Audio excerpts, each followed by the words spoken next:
Hi guys, welcome to my YouTube channel. Welcome to my real talk. And welcome to the punishment day. Punishment na to guys. Sana ma-learn na yung mga tao. So, okay, pupunta ako guys. So, gusto kong sabihin today. Habang nagka-cut ako nito. Kasi habang nakakulong ako sa loob ng bahay, gagawa ako ng money. Dahil gagawa ako ng full boron later after ko magka-cut dito. So, punta tayo sa gusto kong i-voice out guys. Habang nagka-cut ako dito, may naalala lang ako guys na laging sinasabi ng mga taong nakakilala sa amin.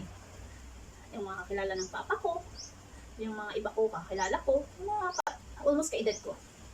Ito yung laging sinasabi ng mga kakilala ko guys or family friend na. Ewan ko kung family friend ba yun o fake friends. Sabi nila guys, kaya daw ako naging single mother kasi bayad daw ako ng kasalanan ng tatay namin kasi yung tatay daw namin madaming babae. Marami daw anak yung tatay namin sa labas. So, alam mo, ito yung sasabihin ko sa'yo na maliit masyado yung utak mo, maliit masyado yung puso mo. Ano bang kasalanan ng tatay ko kung ako mismo naglalandi? Di ba? Ano bang kasalanan ng tatay ko pag nabuntis ako na ako naman ang gumagawa sa bed kasama yung lalaki na yon? So, try to think that. Okay?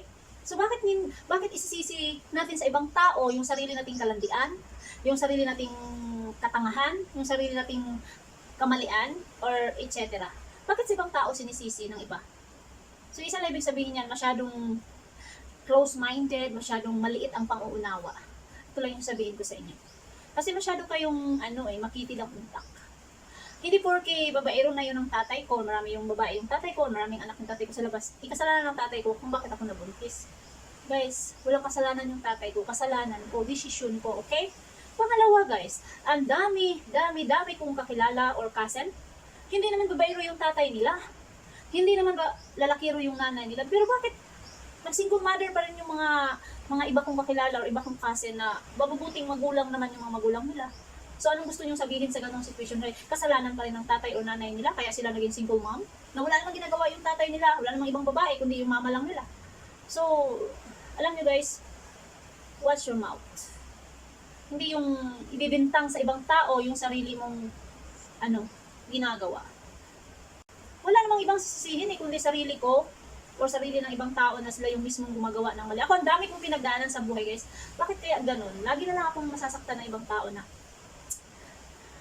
sa tuwing sinasabi nila na dahil babaero daw yung tatay namin or maraming anak sa labas, kaya daw kabayaran ako. Para sa akin, hindi. Pangalawa guys, may tao akong tinulungan dahil din sa sarili niyang kaingutan. Ako pa yung sinisisi kung bakit nakarating daw siya sa ganito. Meron pa ako isang kalalagay na namatay yung anak niya, ako yung sinisisi. Ano bang ginagawa ko? Ano bang kasalanan ko namatay yung anak niya? Hindi naman kami magkasama sa bahay. Malayo naman kami sa isa't isa. Paano naging kasalanan ko yun? Alam nyo guys, hindi ko maintindihan yung tao. Yung iba nga dyan kung sino pa yung mga matataas ang pinag-aralan, sila pa yung makikitid ang utak. Kung sino pa yung mga taong may natapos, pero sila pa yung maliliit ang pangunawa. Sorry kung nasaktan ko kayo, kasi yun yung realidad, yun yung totoo Kung ayaw nyo masaktan, bantayan nyo yung bibig nyo. Okay? Kasi hindi ako naninisi ng ibang tao, ito yung buhay ko kasi buhay ko to. Ginawa ko naman yung gusto kong gawin at dapat gawin, pero ito talaga yung buhay ko. At least, alam naman ng nasa taas na hindi ako tamad. Makikita nga sa vlog ko na lahat ginagawa ko kahit trabaho ng lalaki, tapos ganito ang sasabihin ng ibang tao. I don't think so guys. Kaya, siguro, nailabas ko lang yung sama ng loob ko. Kasi, ang tagal na yung laging paulit-ulit sa utak ko bumabalik, kaya voice out ko na talaga. Kasi, sana guys, kung makakarinig man kayo, isa kayo sa mga nagsabi sa akin ng ganun, or isa kayo sa mga taong may ugali, maninisi ng kapwa, kahit kasalanan naman mismo sa sarili nyo. Baguhin yung ugali nyo Open your brain, open your heart. Masyadong maliit, masyadong masikip, kaya ganun lang kalit yung pag-intindi nyo. Ganun yun. It doesn't matter kung nakapag-aral ka o hindi. Kasi, nasa tao yan. Okay? Enjoy your life. Habang naninisi kayo ng kapwa nyo. Na kayo naman mismo sa sarili nyo, kasalanan nyo. Okay? Thank you for listening.